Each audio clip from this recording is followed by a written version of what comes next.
All right, many women with endometriosis are living in constant pain due to lesions on their reproductive organs. A long-term treatment does not exist right now, but there may be hope in sight. WCPO 9 News reporter Sina Gabrab spoke with a scientist here in the tri-state who's working to find a cure. ADRIAN, not only is there no long-term solution for endometriosis, it's hard to diagnose, and a lot of women who have it aren't even aware there's a name for what they're experiencing. But Dr. Katie Burns with UC's College of Medicine hopes to change that.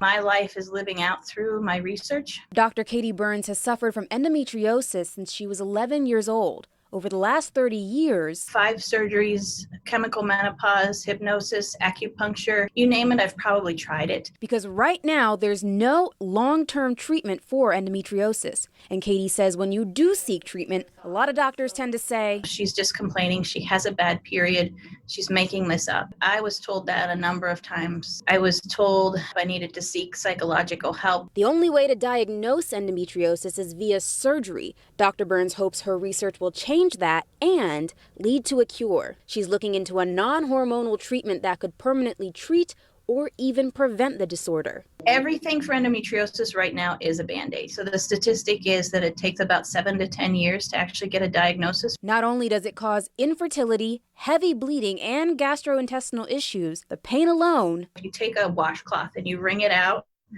and then pull it as hard as you can.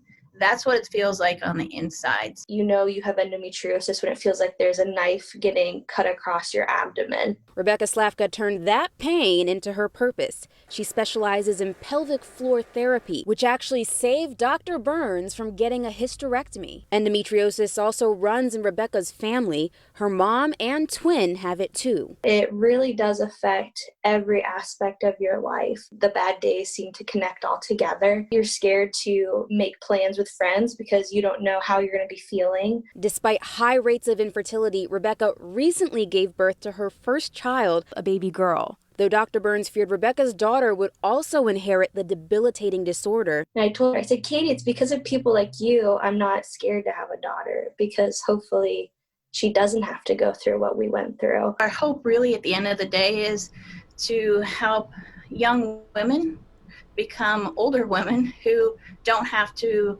live their life in pain. And part of how she plans to do that once the pandemic clears, Dr. Burns also plans to visit schools in the area to teach young girls about endometriosis. She's also looking for more participants for her study. So if you'd like to take part, head to this story on WCPO.com to get Dr. Burns' contact info. ADRIAN. Thanks.